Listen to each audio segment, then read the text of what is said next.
What's up guys, I'm Olivia. And I'm Kyle. And we're driving and vibing. Today we are talking to Joni from the Gallivan. She is a solo traveler in a custom built Sprinter van who has a ton of insight on life on the road, so stay tuned.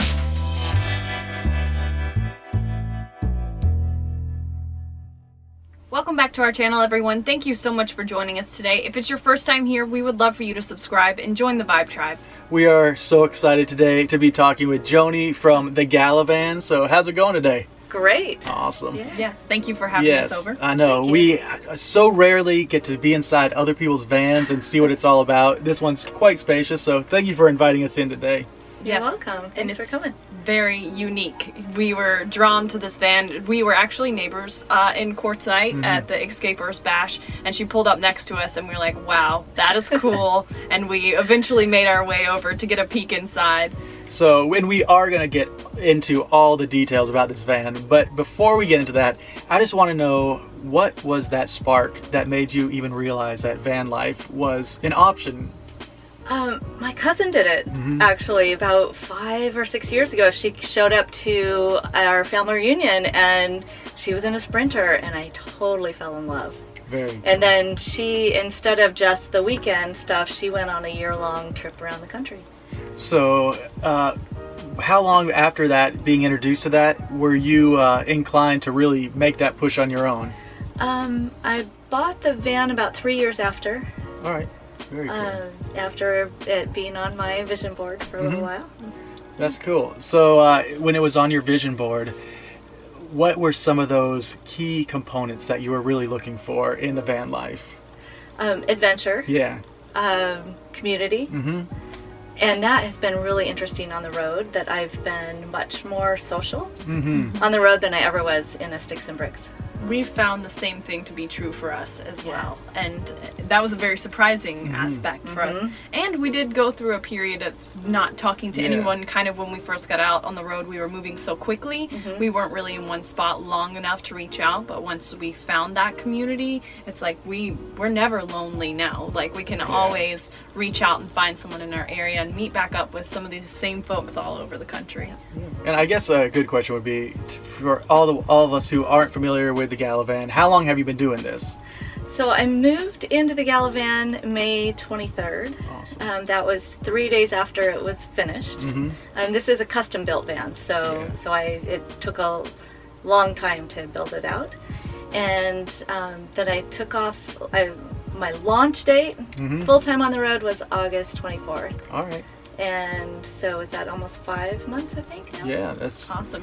Yeah, congrats I on know. making the leap. Yeah, you definitely have a very unique van here, and you got to customize it to your exact specifications. So that's something that not everyone gets to do, and that's really cool. It is definitely has its own character and vibe and screams you. This is a Joni van. Yeah. It is. In fact, my friends who knew me at home in my house that I sold, they walk into my van and they're like, oh my gosh, this is your house.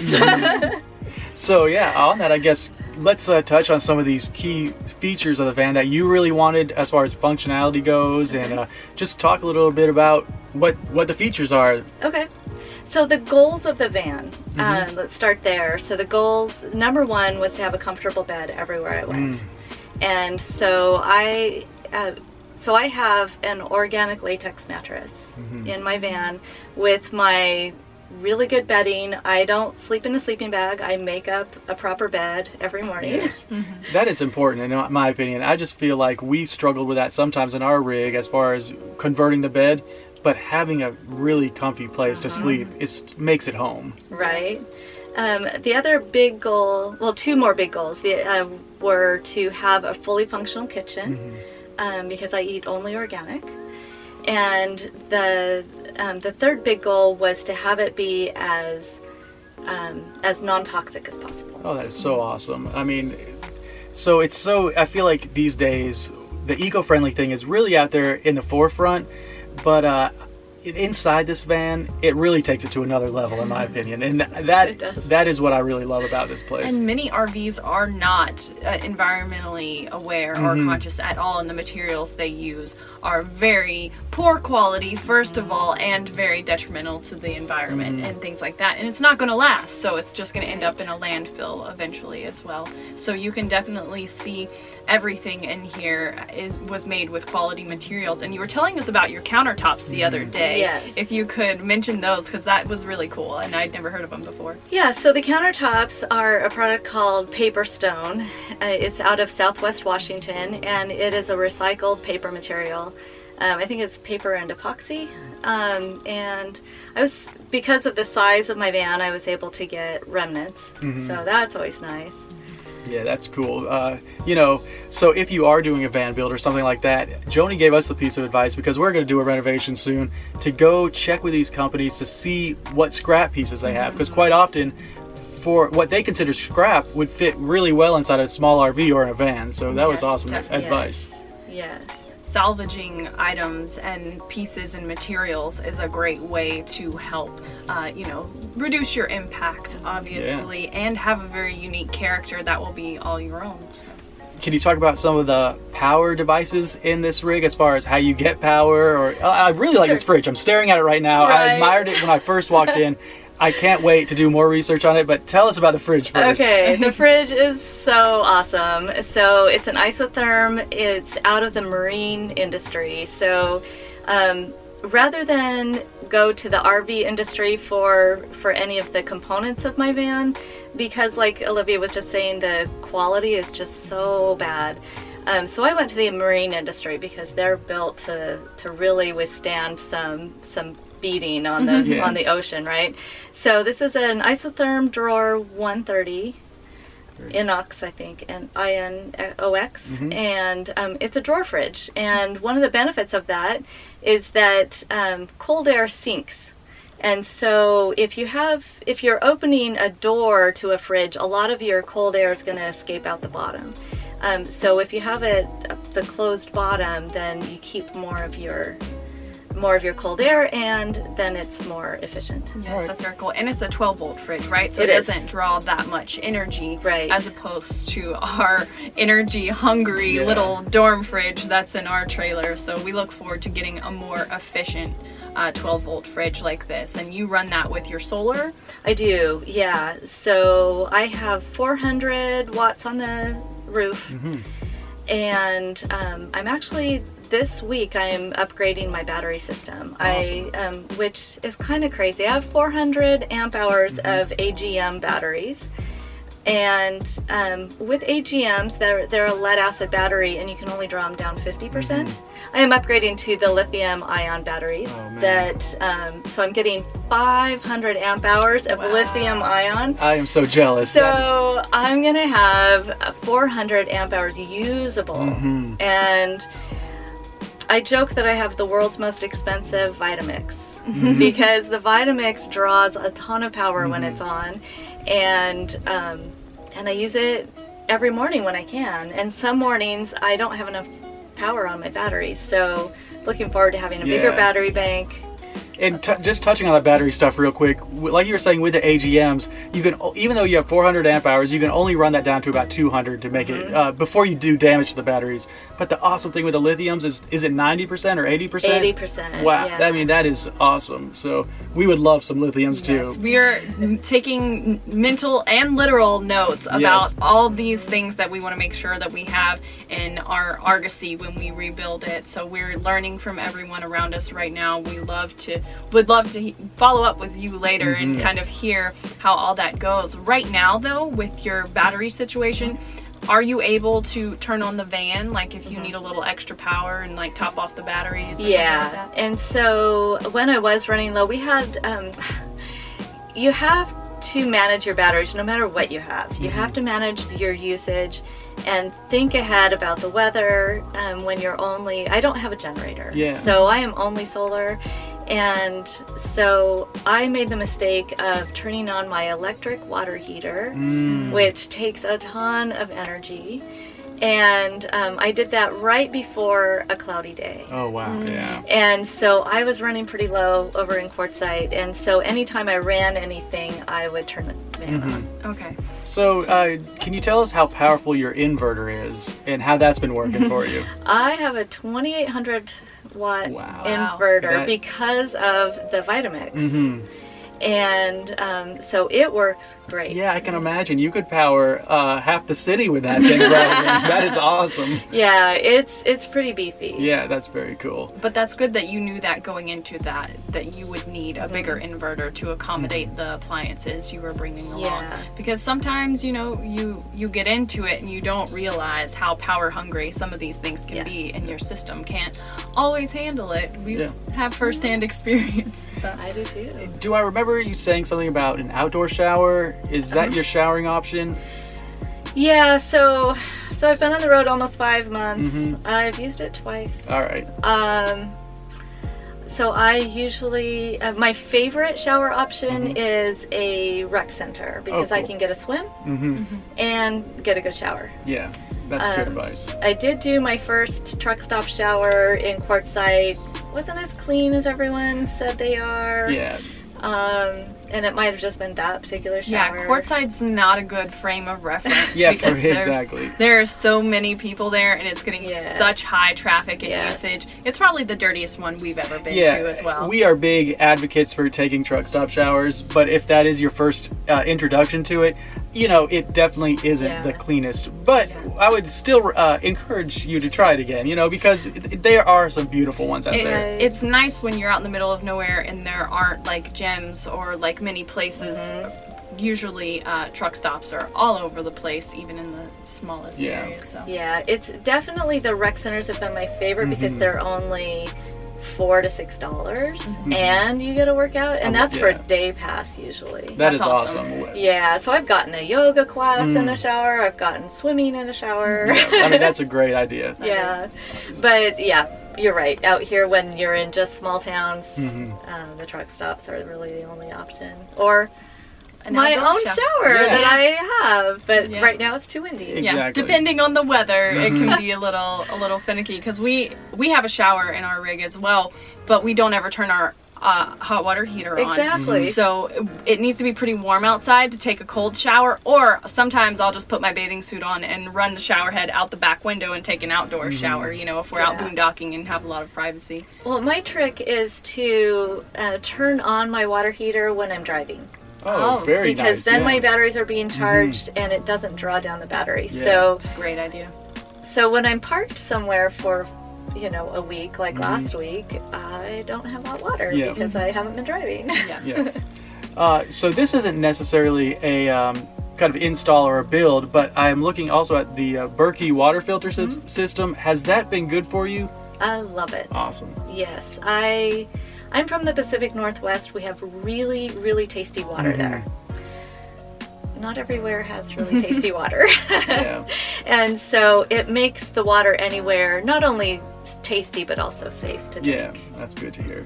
When we see it a lot in the RV community, but for our rig it's just a little too big, but I feel like this is a totally compact size. So yeah, now I do have more counter space than most RVs. Yeah. You do, definitely. We have zero counter space. The only counter space I have is when I put my cutting board over the sink. And that's it. So there's not many places to sit a water filter. So we've been interested and intrigued by it because it's been recommended by a lot of RVers. And now that you're designing your own, you're going to be able to design a space for it if you want it. Exactly. So, all right, I love this van and talking about the build, but I have to kind of pick your brain about solo RVing as a woman. Okay. Because so many people ask us, where can we point them in the right direction to get resources? And you have a YouTube channel that I'm guessing it maybe has touched on that? Boy, you know, that's not something that I've really discussed because it's not something I think about a lot. So I was living alone in a house in a college town with drunk frat boys wandering around. I certainly don't feel any less safe out here on the road, especially since I'm in a self-contained vehicle and I keep my key in the same place all the time. It's either in my right front pocket or in a spot next to my bed. And so if I feel, and I have pretty high sense of intuition. Yeah. And so if I feel any discomfort at all, then I just get in the van. Get in the driver's seat. Yeah. And my biggest safety tip is really to just always be ready to move. So I keep things stowed. I don't keep things, well, except when I'm camping with a bunch of friends and I feel super safe.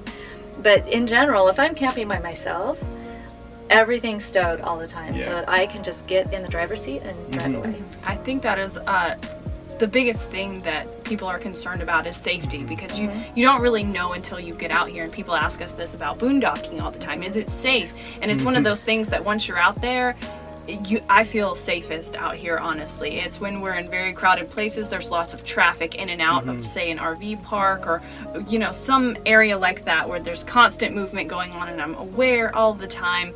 But it is one of those things that I think really you have to get out here and really firsthand experience it. And we always tell people the same thing is, like, if you feel weird at all, it doesn't even have to be based in any logical thought process. Like, if you want a good night's sleep, just move. That's the beauty of living in a home on wheels. Absolutely. So if there are other solo females or just solo travelers in general out there looking for inspiration or trying to make that leap to this lifestyle, is there any advice you would give them or inspiration? Join a group of people who you jive with. There are a lot of solo women groups on Facebook. Personally, I have felt most at home with the escapers, and so I meet up with other escapers on the road. I use Instagram to see where people are, and I'll just direct message them and say, hey, I see we're in the same location. Do you want to go for happy hour? Yeah. And then, you know, it just makes it so much nicer to know that you're camping near people who have your back.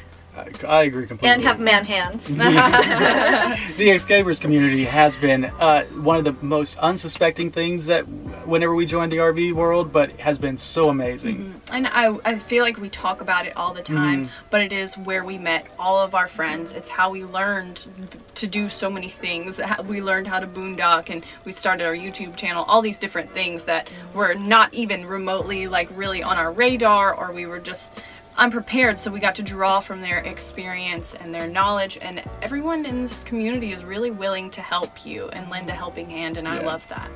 Yeah, I don't remember what the membership fee is, but it's so nominal compared to what you get from this group. I agree completely. And so Joni, you have a YouTube channel called the Gallivan. Yep. And we'll put that link below in the description and in the comment section. On that YouTube channel, I've seen some great recipes that you make here in the van. What else can people find on the channel? So things that excite me. Yeah, basically, sweet. as I'm driving around, I focus on visiting national parks. There are some boring ones where I think they're boring, where I'm just driving and pontificating. Yeah. But I do try and keep those to a minimum because people don't stay on those. But yeah, the national parks, van life, and cooking in the van for the most part, and just really interesting things like the balloon launch the other day. I'm actually very proud of that particular video. I feel like that really, I couldn't believe what access I had to be able to shoot. I had my camera right next to the fan as they were blowing up. I mean, like, the fan was here, my camera was here. Yeah, and awesome. I don't think I'll get that chance ever again. Yeah. And it was very fun. So the YouTube channel keeps me company and keeps me entertained. And it seems to be keeping other people entertained too. Yeah. So We feel the same way. The community on YouTube is so fun, and to get that feedback and make that connection with people. It doesn't always have to be in person to be able to share that connection. So thank you so much for talking Yes. to us. We're glad we finally got to meet you. I feel like Yes. we've just barely crossed paths many times, and then we woke up one morning and she was parked next to us. So, you know, Yes. things like that happen. I wasn't quite stalking you, No. but No. yeah. I'm glad that we finally got to know each Yep. other better, and we will be following you on your YouTube channel and Thank you. keeping tabs on you as Yep. you travel the country and we work on our renovations. We might have some questions for I you. know. Definitely, yeah. Well, that's so awesome. So, and I Yeah. just want to say that hot air balloon video, right up there, you can find it, so we can showcase you. it on the channel. But yeah, thank you again so much for doing this with us today. And yeah, well, I guess we'll see you guys next time. All right, Bye, thanks guys. for joining us.